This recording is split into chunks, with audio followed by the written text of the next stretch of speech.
James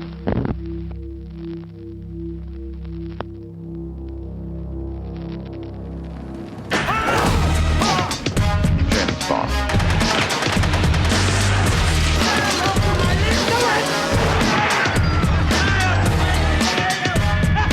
Say what again? I dare you. I double dare you, motherfucker. Say what one more goddamn time. Humans sacrifice, dogs and cats living together. That's hysteria. Wow. Can you dig it? Can you dig it? Can you dig it?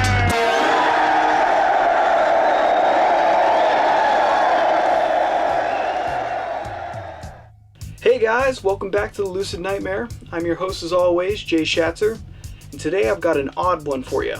If you're into the spy genre, particularly Asian spy, then this one's for you.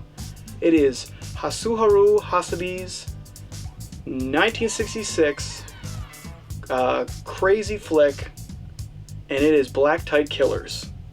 So, if you like your spy movies with eye-blazing colors and just crazy characters, then Black Tight Killers is your flick. So let's get right down into it. Ladies and gentlemen, this is Black Tight Killers. Black Tight Killers is an extremely colorful and action-packed flick that's filled with so many off-the-wall moments and unbelievable situations that you'd be hard-pressed to find even a tiny bit of boredom creep into your viewing pleasure. This film is a stunner for the eyes to behold. Filled with so many gadget-like weapons and scantily clad women, it would make James Bond blush. When it comes to Asiaspy films, Black Tight Killers is in a Technicolor league of its own. This crazy film follows combat photographer Daisuke Hondo as he gets mixed up in some wacky antics after going out on a date with a mysterious air stewardess named Yoriko. It turns out that Yoriko's late father has hidden a substantial fortune that everyone and their mother wants to get their hands on, and unfortunately for Hondo, Yoriko is the only link to finding the treasure. Cutthroat scumbags are coming out of the woodwork, not to mention a gang of ruthless go-go dancers who seem to want Yoriko for their own personal plans. Desperately, Hondo does everything in his power to keep Yoriko safe, but what can one man do against such overwhelming odds? Cast in a neon glow of film noir atmosphere and overflowing with style, Black Tight Killers is a cinematic experience you won't soon forget. Akira Kobayashi plays the role of Hondo, the clueless photographer who just so happens to kick all kinds of ass.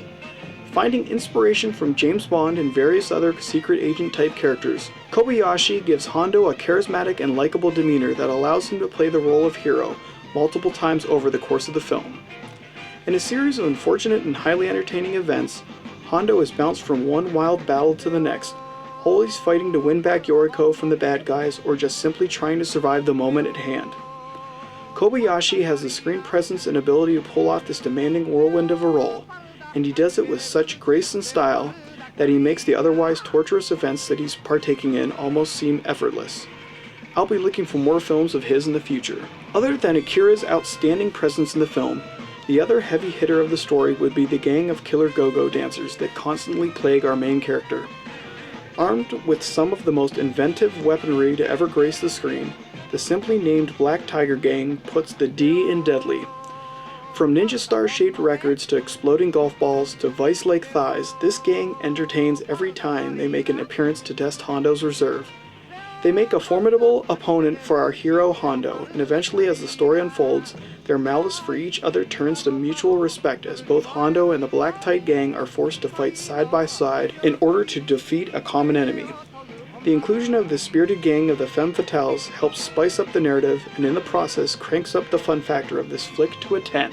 Another attractive aspect of this film is the look of the entire production. With colors that could melt your eyeballs, the movie is a fantasy-charged vision of hues from every shade of the rainbow. This technique brings a whole different kind of flavor to the mix, making the film come off as more of a waking dream than anything else. There are many instances where this aesthetic brings you out of the movie and makes you reflect on just how cool and stylized this film really is. These jarring moments are not a negative, but a glowing example on how breathtaking these segments of color-filled obscurity can be, providing a very artistic approach to what would ordinarily be a run-of-the-mill actioneer. It's the simple yet colorful moments that stick out, like when Akira's character is dreaming about Yoriko being chased by the Black Tiger Gang. This sequence particularly takes advantage of the film's inclination for its overbearing visual style. In this scene, Yoriko is being pursued by the gang as she breaks through wall after wall of colorful rooms, filled only with the vibrant light of a few selected primary colors. It's visually stark and a perfect representation of how this film approaches its subject matter. This film can be funny, entertaining, and thrilling as any Japanese spy film that I've seen, but it's the use of color that really brings this production into new heights. Black Tight Killers is a unique entry in the rare Japanese spy-centric genre of films, and it's a wonderful escape from the norm. Relying heavily on its charismatic lead and the inclusion of a diverse and creatively absurd gang of femme fatales, the movie uses these wacky and wild elements to their fullest and never shies away from the surreal and entertaining. Complementing these fun aspects of the production are the extreme uses of color that the filmmakers seem to relish in, providing one of the most expressive takes on the genre to date. Bathed in a hypersensitive and vivid landscape, the film screams for your attention while amping up the retro cool of the settings and situations. If there is one thing to stress about this film, it's that it's one beautiful looking masterpiece. Black Tight Killers is one colorful Asiaspy flick. And what a colorful one it is. Hot damn, that's bright. So guys, hope you enjoyed that one. That was Black Tight Killers. It really is a vibrant flick. And it's just fun as hell. So if that sounds like something up your alley, please check this one out. Hunt it down and get it, because you won't be disappointed. And that's it for me. So hope you liked it. If you like what I'm doing, please like and subscribe. And if you got time, leave a comment below. Love to hear from you. So guys, that's it for me, and I'll see you guys later. Take care.